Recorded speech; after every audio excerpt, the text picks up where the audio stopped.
look at this for the perfect donor car. A one owner ladies car, never been thrashed, we'll soon fix that. It's only got 70,000 kilometres on it, which is around about 45,000 miles, so it's a very, very young car. Ideal donor car. It's got the 2.2 litre with a 5-speed gearbox and most importantly factory limited slip diff. We got this for an unbelievable $1,300. It was a bargain.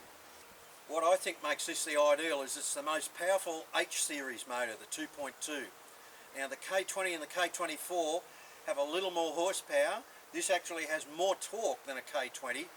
The main difference, however, is this whole conversion is going to cost us a couple of $1,000s, whereas just to get the donor car for a K20 or a K24 is going to cost about 3 or 4 times at least what we paid just for the car. Instead of making scratch-built engine mounts for this car, we're going to use a conversion kit because they're readily available from America and very, very cheap. This engine sits further back than the standard engine in the Integra we're going to swap it into. It's a little bit longer in the gearbox and there's a little bit of trimming on a bracket to do here. Removing this engine and gearbox and physically fitting it into the other car is the easy bit. The mistake guys most commonly make when they do a swap is they just buy an engine and a gearbox. And then what happens, particularly with fuel injected cars, is you have to splice the engine loom into the car's wiring loom. It turns out to be a nightmare. The way to get around this problem is to buy the whole car like we've done, and then it's got the wiring loom with it. We're going to take the whole wiring loom right through the dash. We're going to take the dashboard instruments, and I'll show you that later on. But that will make this a very, very easy swap.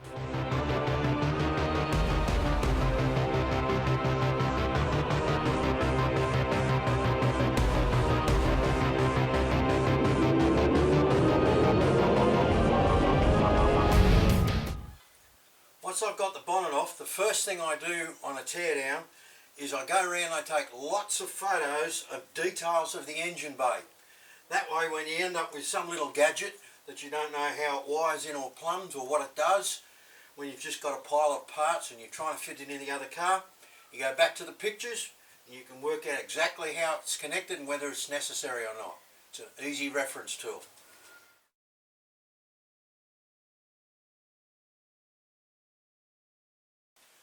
Before I remove the engine, I'm going to mark all these joiners. Over the years, I've developed a list of labels, AA, BB, air conditioner, and so forth. All the things that you find on a car. It's sort of like a universal list. I print this out on my computer, then I'll laminate it, and I cut it up into small labels, and I've got 2 of everything, so I can just cable tie 1 to each side. And it really doesn't matter what I call them as long as the 2 labels are the same. And then when I come to retrofit this into the new car that we're swapping it into, this wiring loom will just connect together really easily. That's a great way to save yourself a lot of time and hassles and worries with wiring looms.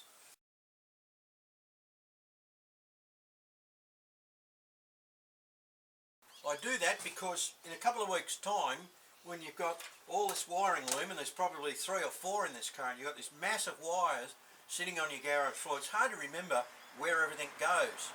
So once again, to save yourself time and hassle, I not only mark what the connectors are, but I mark where the wiring looms go.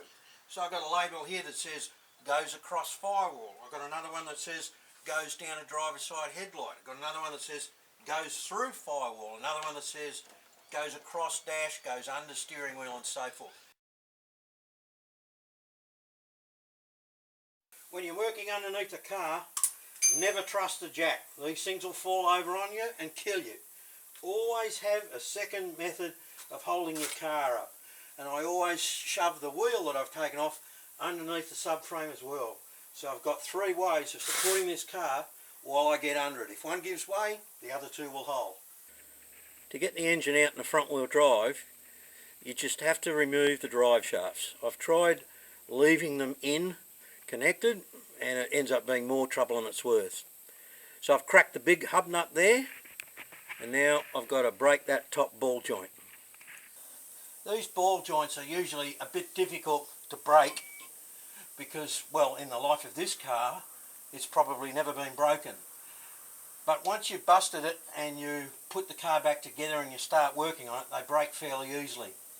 You can use one of these to go in there and bust it, but I prefer to only use that as a last resort. Instead, I prefer to bang as hard as I can right on the collar.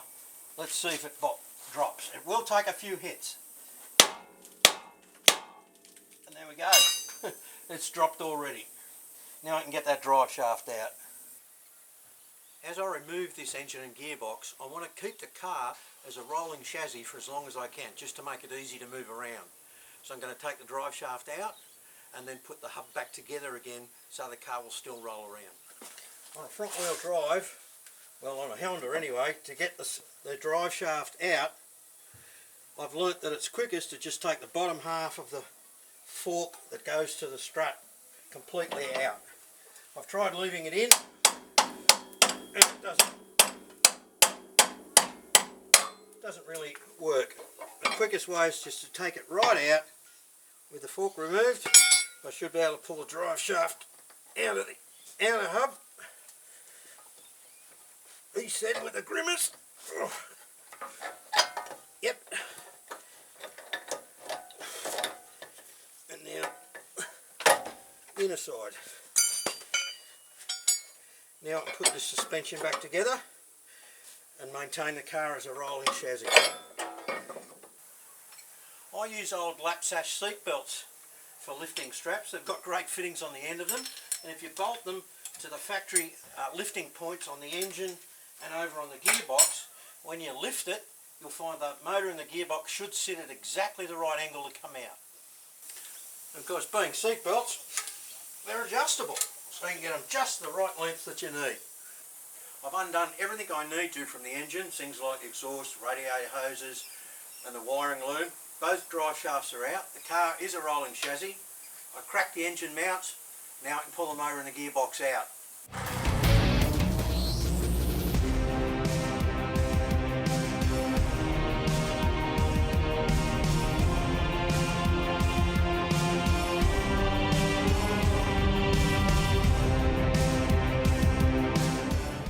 Fitting that goes on the H22's power steering pump will have to be grafted into the Integra we're putting this engine into. So I'm taking the whole hose right back to the steering box. We might be able to screw it completely straight in as is. If not, we've got all we need to send to the hydraulic experts to make a new hose. I find the quickest way to get these wiring looms out is to take the guards off both sides, because Honda runs them on the inside here.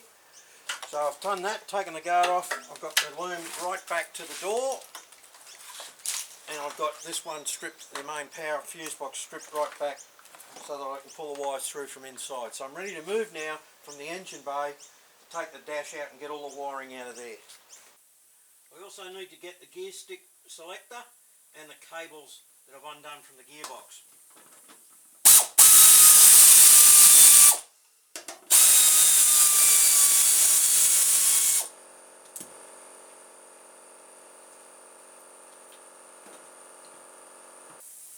I've taken most of the interior out of the car, and I will take the carpet and the door trims. It's in such good nick and it's all black leather. There's not a mark on it, so we'll sell the whole thing on eBay and make some money. You can see where the airbags went off. I have to take the dashboard out to get to all the wiring behind it, and I'll also keep the instrument cluster to go in the car that's going to receive the motor. Here's what a stripped out prelude looks like. You can see I've removed the dashboard. There's the steel bar that runs across that everything mounts onto. That's coming out. All I've got left to do now is to take out all the air conditioning boxes and ducting and the heater fan. And over here I've got the main internal fuse boxes on the wall. By taking all that air conditioning stuff out, I'll be able to get to the electrics that run right across the back of the firewall. Near side wiring looms ready to go. I'll pull those gear stick cables out in a minute. The cruise control is going to stay in the car, obviously I don't need that. And the wiring loom on this side is all ready to go. Well, it turns out the ECU is not underneath the centre console. The airbag computer is, and the engine computer The ECU is under the passenger footwell. Obviously, this is a critical component in the bill that I just have to have. And there it is. Well, after a couple of hours work, here's the wiring loom. You can see how complicated it would be to try and make one of these later on, or get an auto electrician to make one for you. That factory wiring loom will just click together in the car, and we've marked it everywhere that it goes and what things are. So it's going to be fairly straightforward, even though that looks complicated. Well, the car's stripped out and it's ready to go to God. This is why we left the car a rolling chassis.